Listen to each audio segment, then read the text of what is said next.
Welcome to sugarcane country, the heart of KwaZulu-Natal, and the home of the third round of the Donaldson Cross Country Championship.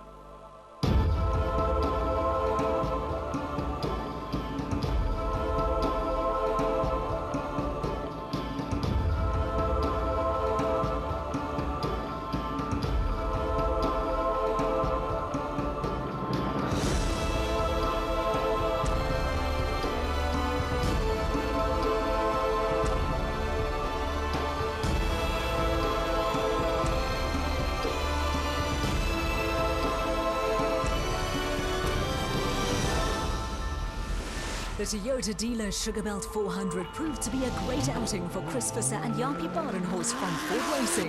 The pair finished second, keeping them at the top of the standings. Team Castrol Toyota's Anthony Taylor and Dennis Murphy captured their first win of the season, taking them to second place in the championship. Lying in third place is Malcolm Conk and Johan Berger. Defending champs Duncan Foss and Rob Howie from Team Castrol Toyota are fourth after third place in KwaZulu-Natal. Gary Berthold and Siegfried Rousseau of Atlas Copco are fifth, despite a major mishap in the third round. Yeah, lying in fourth and having a good run. We went slightly off into a tree and then the power steering pipe broke. So that's the end of our race. It was a great event so far. But unfortunately, the Atlas Copco Hilux, no power steering, can't go too far in these mountains. One behind them, another Atlas Copco team of Johan van Staden and Mike Lawrenson. Their gear lever broke off, they lost reverse, but the Rubicon Racing's Louw de Bruin and Rian Huiling are seventh. Ford Racing's Lance Woolridge and Ward Huxtable picked up their second DNF on the trot. They lie eighth in the standings. As for Region Racing's Michael Whitehouse and Matthew Carlson, a sixth place finish at Eston, their best of the season takes them to ninth. And in 10th, Yanni Visser and Yorks LaRue. Now for the championship leader. The bigger picture sees you on top overall, you must be thrilled. Yeah, I must say that's our main aim to come here, or to put some good points in the bag, and that's what we did. And yeah, I must say the car was good today, no mistakes. The car was just excellent. Another great drive from Ford Racing's Visser and Badenhorst. 15 points separate themselves and Taylor and Murphy from Team Castrol Toyota. Koch and Berger from Koch & Sons Toyota are 26 points off the pace. It's billed as the toughest race on the planet, the Dakar Rally. It's certainly not for the faint-hearted, but teams do have plans in place to get there, like Ford Racing. The whole new Ranger project started off with the Dakar project in mind. We were contracted by Ford of America to build a new Ranger for them, and that started off as the Dakar car, as we call it, or the FIA car, as we call it. That car's now finished. We'll start testing with that next week. So that's been our main project. Halfway through that project, Ford South Africa then asked us to build 2 new cars for them. So hence why the FIA project, the Dakar car, has sort of taken a bit of a back seat, but that project, it's well on its way now.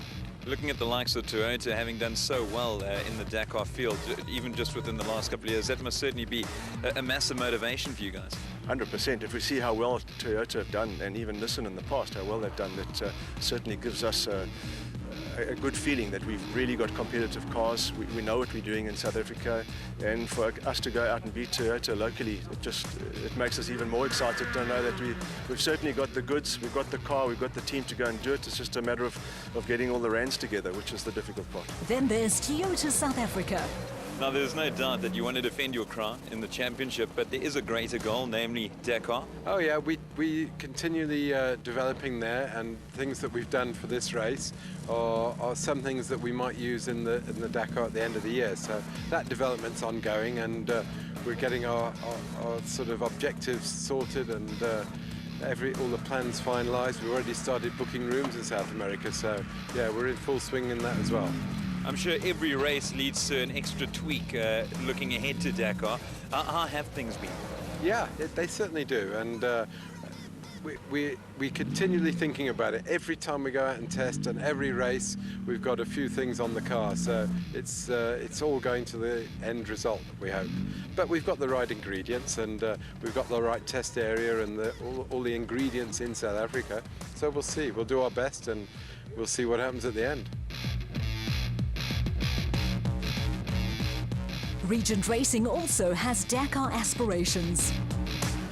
The local championship is a fantastic proving ground. We're looking at Dakar possibly this coming year, but definitely the year thereafter. Okay, so we can definitely count on 2015, 2014, you're holding thumbs. Indeed, yeah, we'll see how it goes. And seeing how it goes, how are things going? I mean, what could possibly hold you back? It's quite a complicated car. There are lots of things to get right. The Dakar is obviously very demanding. At this stage, there's nothing major, but we just want to work through it and make sure we don't make fools of ourselves. Let's turn our attention to the Class D and E standings. And back on the road, the force-fueled Toyota Hilux of Luke Buerter and Kevin Durston. Luke, firstly, behind the wheel today. Finally here. Happy to be here. The last two events we weren't here because we had major electrical problems. Sorted out finally. What a relief, eh?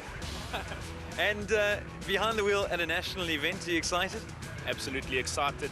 Blood's pumping. Ready to go and mix with the boys.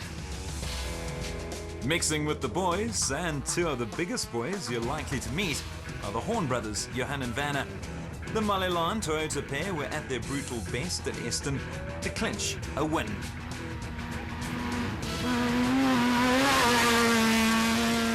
Of those that looked unlikely to finish, Douglas Fear and Kurt de Villiers of Brayton's Removals. Computer just turned off and battery is not running.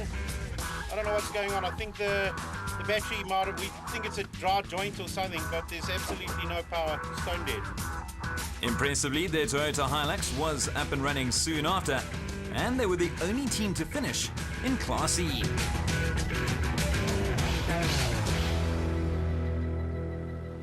We heard from Force Fuel's Luke Buerter a little earlier, back behind the wheel of their Hilux. Kevin Durston, his navigator, and unfortunately for them, it was not to be a fairy tale return to the championship.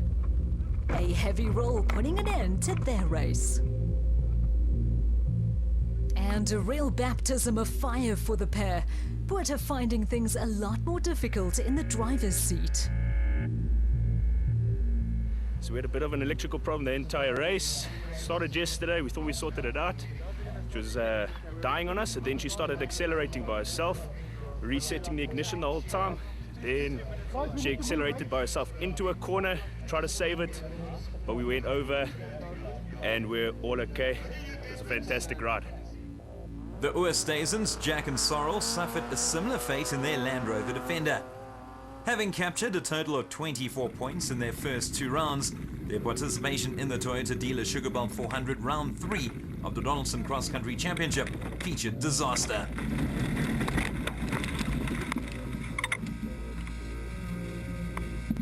You alright? Is you alright? Is you okay? A scary moment there, but luckily both men okay. And thankfully plenty of spectators on hand to get the defender back on all fours.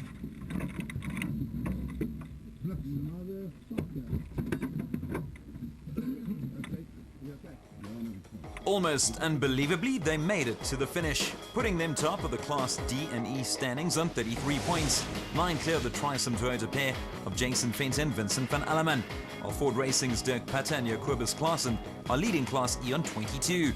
Joining the Horns on 12 points, Doug Fee and Kurt de Villiers from Brighton's Removals Toyota. I'll tell you, the second loop was a killer. In Class E, our suspension is not as good as the other cars. And tonight I'm going to find the guy who set the second loop and kill him. No, it was hectic. The first loop was lovely. We obviously did it 3 times this weekend with the prologue, with no problems.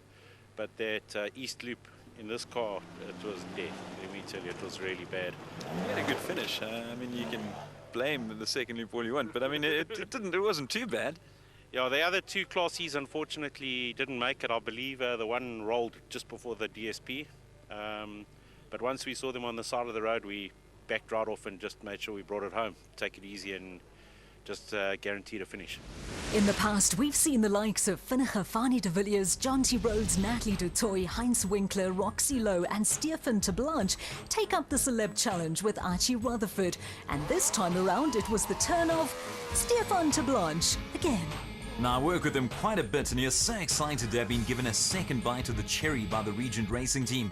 And he actually got to the race literally minutes from the start, having completed the very tough Siny to See Cycle Challenge only a few hours earlier. Well, I was going to get dressed here in the tent and everything, but there wasn't any time. I got here with 12 minutes to go, so I got dressed on the side of the road next to my car, straight into the car, quickly studied the book, how to you know, the distances and all the hazards that's on the road and on the route, and yeah, off we went. But it went all right, so maybe I should do that again next time.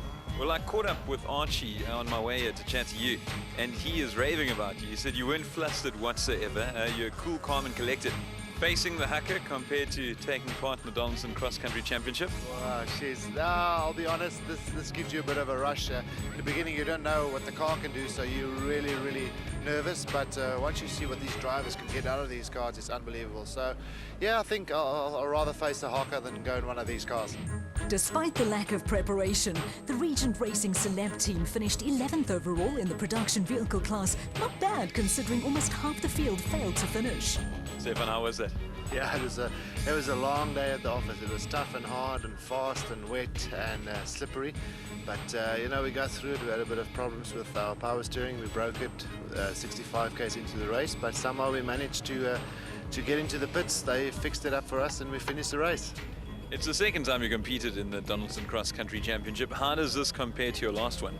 To be fairly honest, either I'm getting older or the body's not holding up anymore, but this was quite a bit harder than the one at Carnival City. I found the navigational process, the navigation here was easier for me, maybe because I've had a little bit of experience in that now, but on the body, the bumps and the bruises, this one was much harder. Another brilliant performance from the former Bach winger. We'll be back after the break.